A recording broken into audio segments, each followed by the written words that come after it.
$800 juta Amerika Serikat untuk membangun sistem pembuangan air yang sempurna. Bang Ali lalu mencari pendanaan ke Bappenas, tetapi gagal. Bang Ali kemudian tertantang untuk mengatasi banjir sendiri.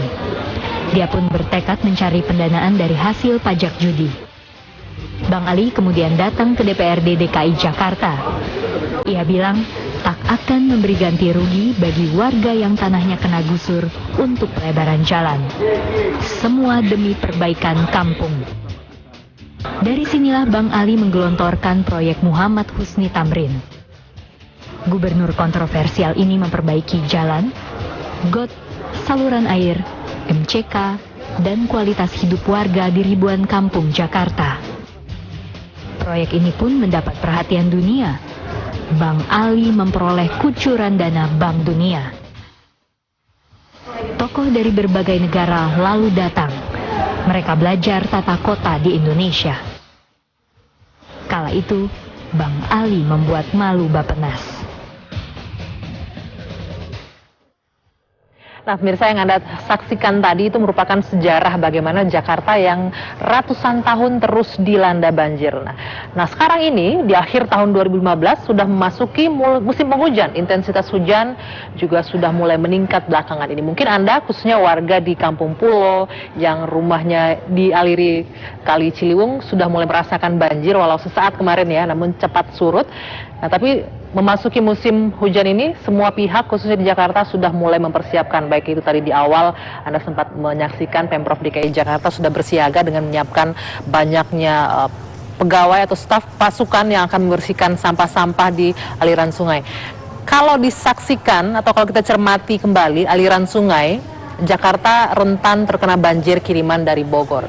Kita akan melihat seperti apa aliran sungai dari Ciliwung, dari hulunya dari Bogor, ketika Bogor mulai diguyur hujan, mungkin sekitar 3 jam itu akan sudah sangat membahayakan ancaman banjir ke wilayah DKI Jakarta. Kita lihat ini biasanya kalau dari Bogor itu aliran sungai akan masuk ke pintu air terpantau di pintu air Depok terlebih dahulu. Dari Bogor, dari Ciliwung akan masuk ke pintu air Depok, tepatnya di sini, Jembatan Panus Depok.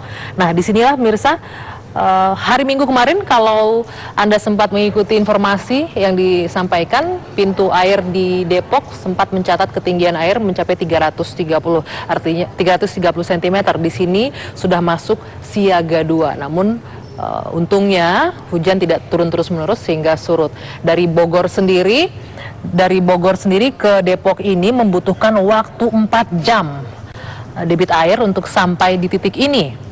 Nah, kemudian dari Depok, dari Jembatan Panus ini, aliran sungai biasanya akan masuk ke Jembatan Kalibata. Nah, kita lihat tadi rekan kami ada Dita Faisal dan juga Sintiare yang sudah mengabarkan kondisi di Kalibata sedang berlangsung pengerukan sampah, sehingga untuk menghindari terjadinya tumpukan sampah dan juga genangan. Nah, di Jembatan Kalibata Anda saksikan tadi di tayangan kita sebelumnya di program Kabar Petang bagaimana tumpukan sampah yang mulai dikeruk. Tadi ada tim kami mengabarkan dari sini, dan inilah aliran air dari Sungai Ciliwung dari Depok memasuki Jembatan Kalibata. Itu butuh waktu. Dari Depok sendiri masuk ke Jakarta butuh waktu 6 sampai 7 jam. Jadi totalnya dari Bogor sampai ke Jakarta butuh waktu 12 jam. Kurang lebih.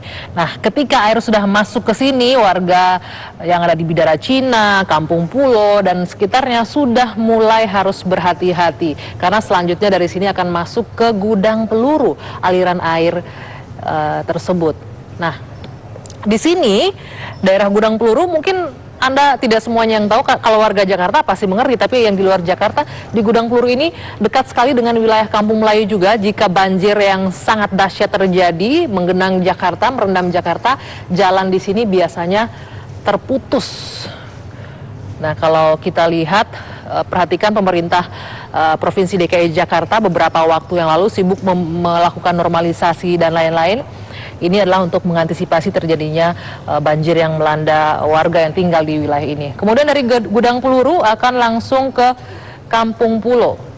Jadi aliran air yang dari hulu tadi, dari Bogor masuk ke Depok, dari Depok Kalibata, dan juga Gudang Peluru, dan terakhir juga akan melanda di Kampung Pulau. Anda yang di rumah seringkali menyaksikan laporan langsung kami dari titik ini. Memang di wilayah ini sangat padat sekali pemukiman penduduk. Kalau dilihat bahkan warga mendirikan bangunan di bantaran sungai yang seharusnya tidak boleh didirikan bangunan di sana. Ini yang kemarin sempat ribut juga ketika warga akan direlokasi dan lain-lain, mendapat penolakan, tapi sesungguhnya itu untuk kebaikan warga. Kenapa? Karena di wilayah ini, di titik inilah aliran sungai Ciliwung yang biasanya meluap luar biasa sehingga mengakibatkan banjir. Bahkan beberapa tahun yang lalu sempat memakan korban jiwa dan warga juga harus dievakuasi.